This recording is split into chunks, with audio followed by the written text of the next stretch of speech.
Бүгін сіздерге 3 заттан жасалынатын пирожныйдың көрсетемін. Ол үшін бізге слоеный тесто керек. Мен осы даймондтікін пайдаланамын. Жақсылап ашып, оны 4 бөлікке бөлеміз. Осы 4 бөліктен 40 штук шығады. Мен бүгін жартысынан жасаймын, жартысын алып қоямын. Жартысының өзіне 20 штуктай шығады. 4-ке бөліп, оны бір бөлігін жұқа етіп жайып аламыз. Қатты жұқа болып кетпесін, қатты да қалың болып кетпеу керек.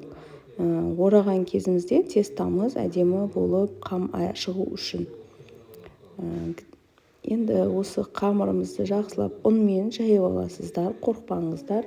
Бір келкі болу керек.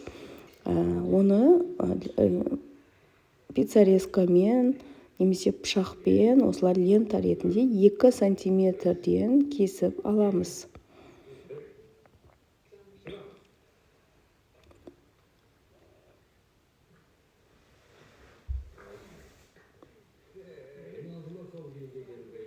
Дайын осындай трубочкалар өзі сатылады.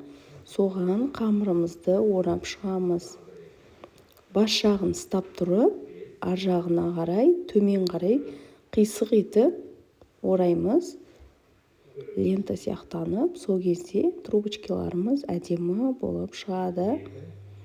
Менде 2 түрлі трубочки болды. Біреуі думалақ, біреуінің басы кішкене қисықтау болды. Бірақ екеуінің оралуы бірдей болады. Мынаның бас жағын ұстай тұрып, кішкене артқарып. Ешқандай қорықпаңыздар, бұл жабыспайды, әдемі алынады піскен соң. Осындай трубочкаларды қолдан жасап алуға болады фольгамен. Болмаса каспимен немесе кондитерский магазиндардан сатып алуға болады.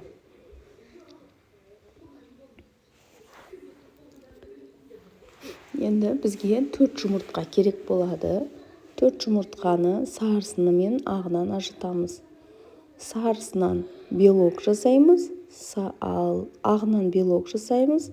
Сарысынан қазір тестамыздың, пирожныларымыздың үстіне жағамыз. Жұмыртқамызға кішкене сүт қосамыз. Сосын оны вилкамен жақсылап араластырамыз.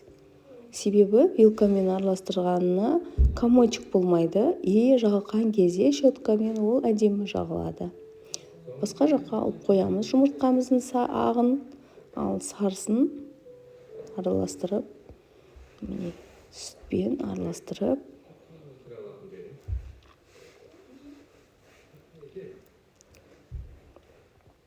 тестамыздың үстіне жағамыз.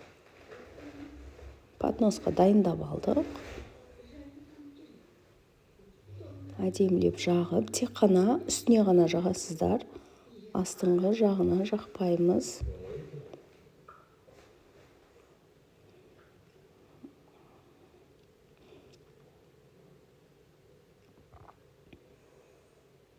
Қызып тұрған духовкада 200 градуста 20 минутта пісіріп аламыз. Өте әдемі болып, сарғыштау болып, бұлар піседі. Міне іші де кремге дайын, ешқандай бірнесіз әдемі болып пісіп шықты. Іші де пісіп шыққан, сырты да пісіп шықты. Енді кремге сироп жасаймыз. Ол үшін 270 грамм құмшекер, 100 миллиграмм су құямыз. Қызып газге жай орташа отқа қайнатамыз. Жұмыртқамыздың сар ағынан белок жасаймыз. Белогымыз кішкене көпірген кезде қайнап тұрған сиробымызды 120-118 градусқа дейін қыздырып аламыз да, осылай ағарып тұрған белогымызға құямыз. Одан кейін белогымыз где-то 15 минуттай пока араласады. Аппақ, қолға жабыспайтындай пена болу керек. мінекей қолға жабыспайды, әрі ағып та кетпейді. Енді кондитерский мешогымызды салып, астыны тесіп аламыз. Дайын болған пирожныйларымыздың ішіне салып шығамыз кремдерімізді. Мінекей әдемі болады, креміміз қатып тұрады, біраз уақытқа жетеді. Балалар мороженое деп жақсы көреді бұл кремді. Крем ағып кетпейді, еріп кетпейді, суы шығып кетпейді. Қонақтарға қойсаңыздар болады. Осылай креміміздің барлығын салып шыққаннан кейін үстіне сахарный пудра себеміз.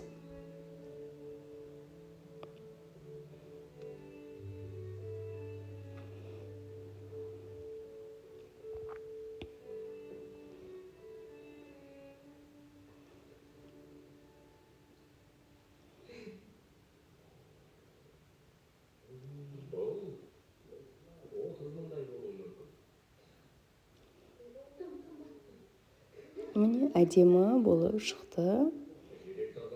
Ас болсын. Маған